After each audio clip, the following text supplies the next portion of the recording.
வணக்கம். இன்றைக்கு நான் பேச போகிற ஒரு விஷயம் சமீபத்தில் சென்ற வாரம் ரொம்ப அதிகமாக என்னோட மனசில் தோன்றியதுனால அதை பற்றி உங்ககிட்ட பேசணும்னு. எதுனா, நவராத்திரி இப்போ தான் முடிஞ்சுது. இந்த வருடம் நவராத்திரியில் நம்ம ஆல்ஃபா குழுக்கள் நிறைய, வாட்ஸ்அப் குழுக்கள் நிறைய இருக்குது. அதிலெல்லாம் அவங்கவுங்க வீட்டு கொலுவை வந்து ஃபோட்டோ எடுத்து போடுங்க அப்படின்னு கேட்டிருந்தோம். நிறைய பேர் ஃபோட்டோ போட்டிருந்தாங்க. அது தவிர எனக்கு தெரிஞ்சவங்க பலர் வீட்டு கொலு ஃபோட்டோஸும் நான் பார்த்தேன்.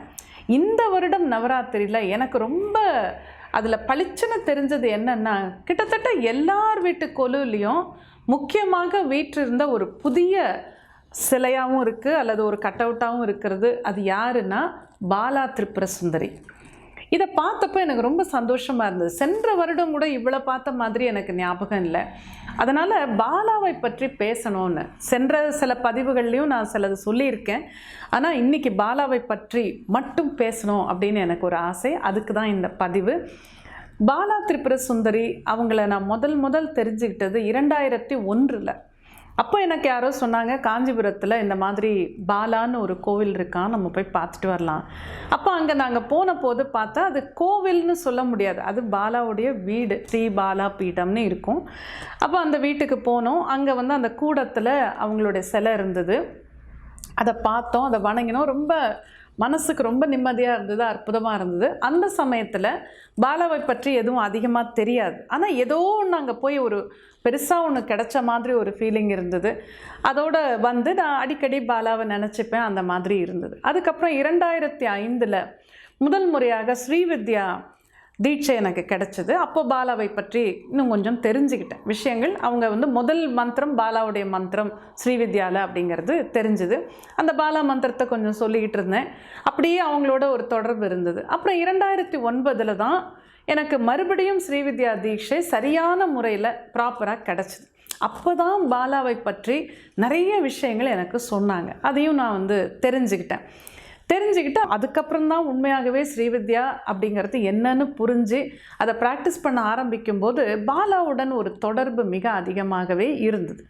ஆனால் அதுக்கு உடனே நான் மறுபடியும் நெமிலிக்கு போகலை. 10 வருஷம் கழித்து 2011 அப்போ தான் ஸ்ரீவித்யா வகுப்பு, அந்த தேவியின் அருள், தேவியின் உத்தரவின் பேரில் அந்த வகுப்பை துவங்கணும்னு ஒரு முடிவெடுத்து அதுக்கான ஏற்பாடுகளை நான் பண்ணிகிட்டு இருந்தேன். அப்படி பண்ணும்போது இன்னொரு 15-20 நாளில் அந்த வகுப்பு, முதல் வகுப்பு ஸ்ரீவித்யா எடுக்க போகிறோம். ஒரு பெரிய எக்ஸைட்மெண்ட் மனசில், பயம், இதை நம்ம சரியாக பண்ணணும், என்னதான் அம்பாளுடைய அருள் அவங்க பண்ணுறேன்னு சொன்னாலும் நம்ம கரெக்டாக செய்யணும் அப்படிங்கிற ஒரு பயத்தோடு இருக்கும்போது திடீர்னு ஒரு அம்மா எனக்கு ஃபோன் பண்ணாங்க. நம்ம ஆல்ஃபா சித்தர் தான், பட் அவங்க எனக்கு எப்போதும் ஃபோனில் பேசுகிறவங்க கிடையாது. அதிசயமாக அன்றைக்கி ஃபோன் பண்ணாங்க. ஃபோன் பண்ணிவிட்டு ஒரே ஒரு விஷயம் சொன்னாங்க. நேற்று நான் ஒரு கோயிலுக்கு போயிட்டு வந்தேம்மா. இது வந்து 2001 நான் முதல்ல போனேன். இது 2011, 10 வருஷம் கழிச்சு. நான் ஒரு கோயிலுக்கு நேற்று போயிட்டு வந்தேன், நெமிலியில் பாலான்னு ஒரு கோயில், நீங்கள் வந்து கண்டிப்பாக அங்கே போகணும், ஒரு தரம் போயிட்டு வந்துடுங்க அப்படின்னு சொல்லிட்டு ஃபோனை வச்சுட்டாங்க. அப்போ எனக்கு ஒரு ஆச்சரியமாக இருந்தது. திடீர்னு இவங்க ஃபோன் பண்ணி நெமிலி பாலாவை போய் பாருங்கன்னு ஏன் சொல்கிறாங்க அப்படின்னு மனசில் அப்படியே யோசிக்கும்போது திடீர்னு எனக்கு தோணுச்சு, நம்ம ஸ்ரீவித்யா பண்ண போகிறோமே, இந்த வகுப்பு நடத்துறதுக்கு முன்னே அங்கே போய் பாலாவை பார்க்கணுன்னு நமக்கு எப்படி தோணலை அப்படின்னு மனசில் எனக்கு அப்படியே ஒரு பதட்டம், உடனே போகணும் அப்படின்னு நாங்கள் கிளம்பி அடுத்த ஒரு 2-3 நாள் கழித்து போனோம். போகும்போது கரெக்டாக அன்றைக்கி தமிழ் வருஷப்பிறப்பு, ஏப்ரல் 14. இந்த ஏப்ரல் கடைசியில் தான் கிளாஸ் வச்சுருந்தேன். நான் 14 போன போது அங்கே வருஷப்பிறப்புக்கு எப்போதும் என்ன பண்ணுவாங்க, அந்த கூடத்தில் பாலாவுக்கு ஒரு சின்ன விழா நடக்கும். ஒரு சின்ன தேர் இருக்குது. அந்த தேரில் அந்த பாலாவுடைய சிலை நீங்கள் நிறைய பேர் பார்த்துருப்பீங்க. இவ்வளோ தான் இருக்கும், சின்னதாக இருக்கும். அந்த சிலைக்கு எவ்வளவு சக்திங்கிறது அது அனுபவபூர்வமாக தான் நம்ம தெரிஞ்சுக்கணும். அந்த சிலையை வச்சு அந்த தேரில் அந்த கூடத்துலேயே ஒரு சின்ன தேரோட்டம் பண்ணுவாங்க. அதை போய் நான் உட்காந்து பார்த்து எனக்கு ரொம்ப கண்ணில் கண்ணீரே வந்துருச்சு. அவ்வளோ ஒரு மனசு வந்து நெகிழ்ந்து போன ஒரு நிலை. அதையும் பார்த்துட்டு வணங்கிட்டு அதுக்கப்புறம் வந்து அந்த முதல் வகுப்பு நடத்தின போது தான் இந்த பாலாவுடைய ப்ரெசன்ஸுங்கிறது எப்படி உணர்ந்தேங்கிறது அந்த வகுப்பில் இருந்தவங்க எல்லாருக்குமே தெரியும். அப்படி அற்புதமாக அந்த பாலா வந்து பாலா மந்திரத்தை, அந்த முதல் மந்திரம் சொல்லும்போது அப்படி வகுப்பு முழுக்க பாலாவே வந்து நடனம் ஆடின மாதிரி எல்லாருக்குமே தெரிஞ்சுது. அந்த மாதிரி ஒரு உணர்வு ரொம்ப அற்புதமாக இருந்தது. அதுக்கப்புறம் அந்த ஸ்ரீவித்யா வகுப்புகள் நிறைய நான் பண்ணிக்கிட்டு இருந்தேன். ஒவ்வொரு வகுப்புலேயும் பாலாவுடைய ப்ரெசன்ஸ் ரொம்ப நல்லா தெரியும். எனக்கு பாலாவின் தொடர்பு அது எப்படி சொல்கிறதுனே தெரியல. எந்த நேரமும் பாலாவின் சிந்தனை, பாலாவின் பெயர் மனசில் ஓடிக்கிட்டே இருக்கும். வீட்டில் எங்கே பார்த்தாலும் அவங்க படம் இருக்கும். அடிக்கடி பார்ப்பேன். அடிக்கடி நெமிலிக்கும் போனேன். இந்த ஸ்ரீவித்யா வகுப்பு நடத்த ஆரம்பித்த பிறகு அந்த வகுப்பை அட்டன் பண்ணவங்க பலர் கேட்டாங்க, எங்களை ஒரு தடவை நெமிலிக்கு கூட்டிகிட்டு போங்க.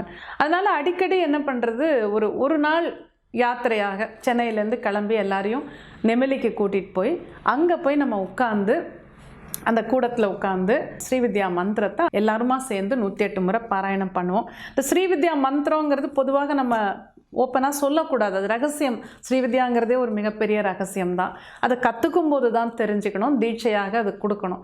பட் அங்கே போய் உட்காந்து பாலாவே தீட்சை கொடுக்குற மாதிரி அந்த மந்திரத்தை நம்ம வந்து சொல்லி முடிப்போம். அப்போ அங்கே இருக்கிறவர் எழில்மணி ஐயா அவர்கள் இருக்காங்க, பெரியவர்.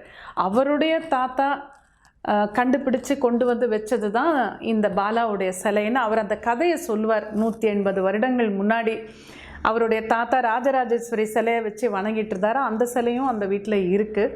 அப்போ ஒரு நாள் வந்து ஒரு சின்ன தேவதை வந்து அவர் தூங்கிட்டு இருக்கும்போது வந்து சொல்லியிருக்காங்க, நான் உன் வீட்டுக்கு வரேன், பின்னாடி அங்கே ஒரு ஆறு ஓடுது, கொசஸ்தலை ஆறுன்னு, அந்த ஆற்றுல மிதந்து வருவேன், நீ என்னை வந்து கூட்டிகிட்டு போன்னு சொல்லியிருக்காங்க.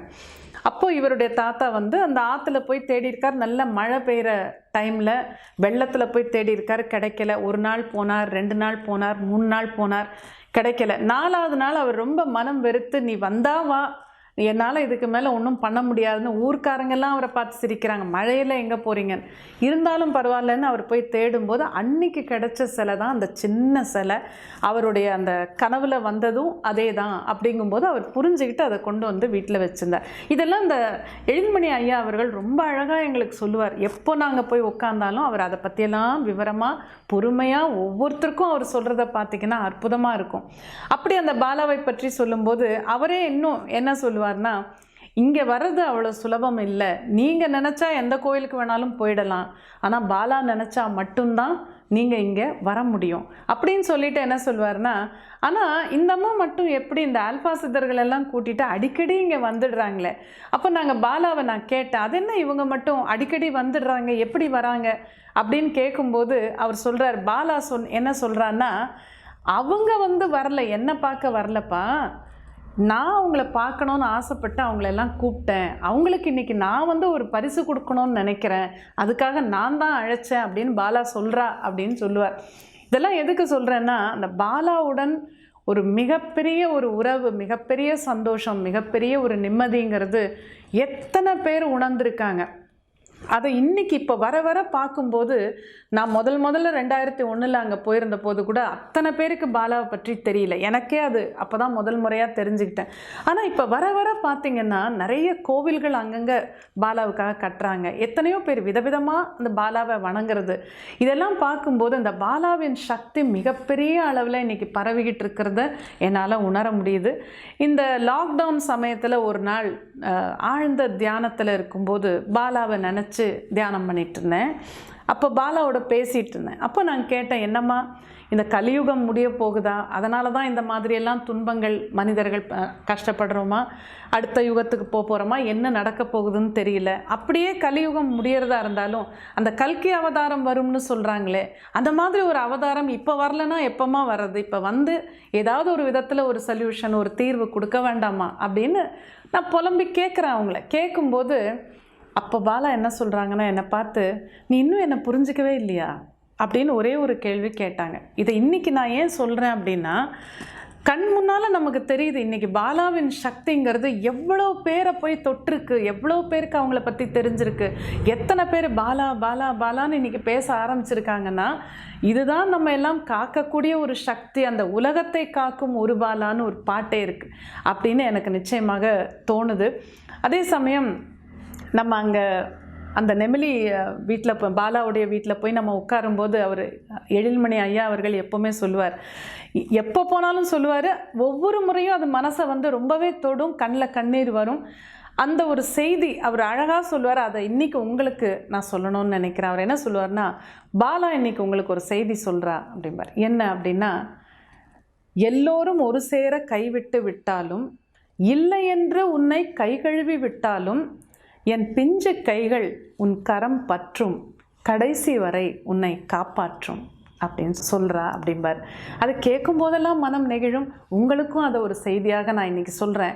பாலாவை நினைத்து நாம் வணங்கி நமக்கு இருக்கிற துன்பங்களை தீர்த்து நிச்சயமாக தீர்வை கொடுத்து நம் கரம் பிடித்து அழைத்து கொண்டு கடைசி வரை நம்முடன் வருவாள் அப்படிங்கிற நம்பிக்கையோடு நாம் முடிப்போம். பாலா சரணம்.